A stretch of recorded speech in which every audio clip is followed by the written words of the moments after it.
Let's now move on to a new topic, which is about the general trees and binary trees ADTs.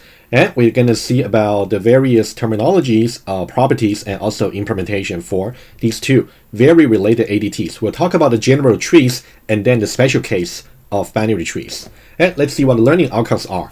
So we're hoping that you will understand by the end of the module to understand about linear data structure versus nonlinear data structure. So in this case, for linear, it will be arrays and also either singly linked or doubly linked lists.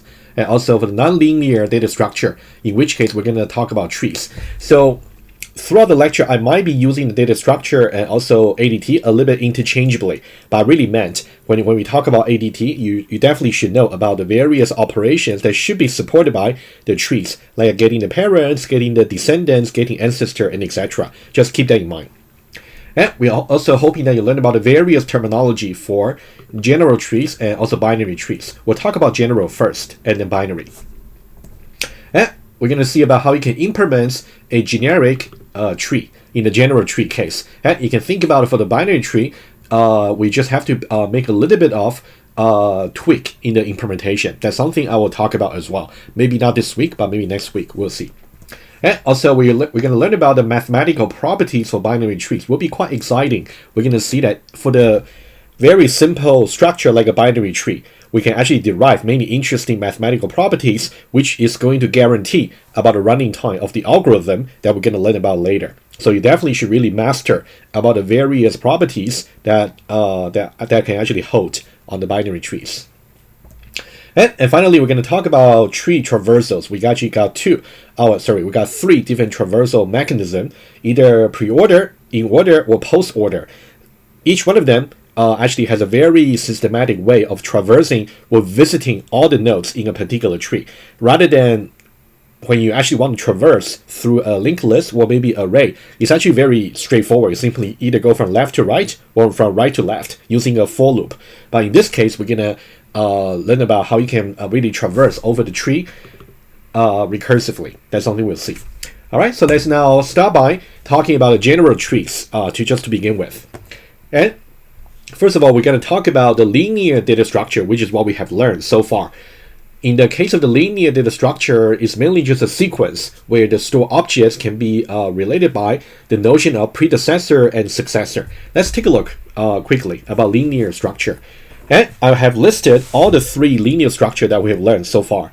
We got array, which you already have learned since the first year. And also we learned about singly linked list and also doubly linked list. So whenever you got the notion about relative position before and after, in that case, it's really a linear data structure because you can really go like a one by one without branching out. So let's say, for example, over here, first of all, let's write down all the three in green. So these are the so-called linear data structure. Linear data structure over here. On the other hand, the one that we're going to learn about this week and in the subsequent week as well is the nonlinear data structure. Right, let's see exactly how to tell. In the case of the singly linked list, you can see if I try to draw this node over here and also this node over here, you can actually somehow talk about their relative position in the list. You can think about this node over here is the next node of this. So we got the idea about successor, right? So you can think about this is really the successor of this particular node. They have the relative position. Okay, so this is like a successor, which we spoke about earlier. And it's actually even the case about symmetry when we talk about doubly linked list. If you circle maybe this node over here and also this node over here, well, we learned about you can say this one here is the predecessor of this node. Symmetrically, you can say this node over here is the successor of this node over here. That's why we got the previous and also next reference. But we don't really have exactly this in the nonlinear data structure. But just keep in mind, so this really gives you a hint about why they're linear. You definitely got just a linear way of traversing through the list. Right? You cannot really branch out. I think the main thing you want to keep in mind is you cannot really branch out. Can't branch out when traversing Yeah, so when you actually want to iterate through all the elements in a particular linear structure, you definitely start from the beginning, or maybe start from the end, and then you just go one by one, without ever branching out like this. Right? That's not linear. All right. Finally, what about array? Array is actually even the case, because array you can simply use the indices to really tell where you want to go. So similar, if you actually circle this element over here, and also this element over here, in that case, you can say this is the successor of this one over here, because the index is exactly 1 plus this particular one, and symmetrically, this will be the predecessor of this, right? Very straightforward idea. I just want you to really make sure you can visualize about what linear data structure really is. Okay, let's go back. Okay, so these are all the data structure that I have just showed to you, right? It's always beneficial to visualize what they are. And what about a tree ADT, which would be the main subject for the coming weeks? It is a nonlinear collection of nodes or positions. We're gonna mainly use the word nodes, and also position. You can think about like a some node in the tree. Some people also like to call them positions, but I'm mainly gonna use the nodes for this course. And each node simply stores some data objects like a link node, and also we're gonna have this particular organization.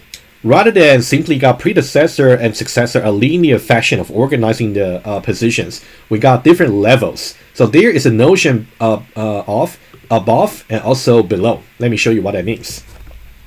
So this is just one example tree over here. You can think about the way we organize the nodes over here can be by level. You can think about this will be the dividing line over here. This might be just level 0. Over here, and these 2 nodes will be level number 1, and these 4 nodes will be level number 2, and the final level over here will be level number 3. Over here, you got different levels.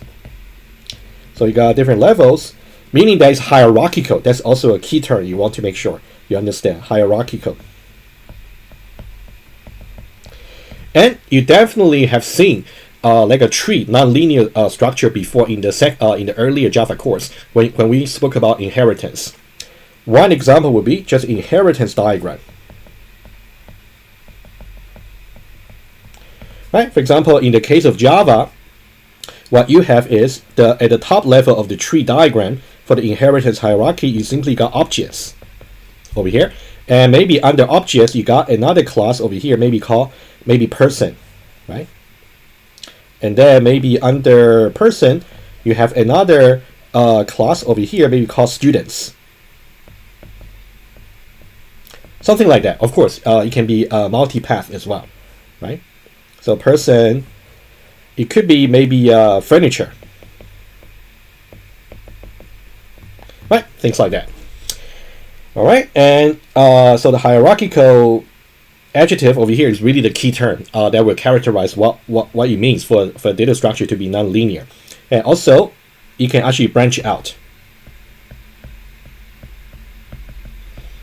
Branching out structure.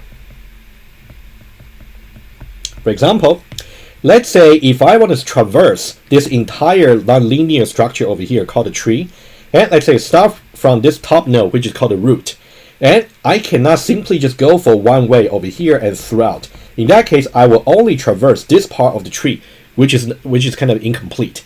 In order for me to really systematically go over all the nodes in the tree, in that case, I will need to somehow branch out as well. So that's why recursive algorithm will be the most natural way to really traverse the tree rather than iterative algorithm. That's something we'll see as well, right? But now I just want to see the fundamental difference between the linear versus nonlinear data structure, right? So branching out is really the key term you want to make sure you understand. So branching out over here, and for this one here, you can't branch out.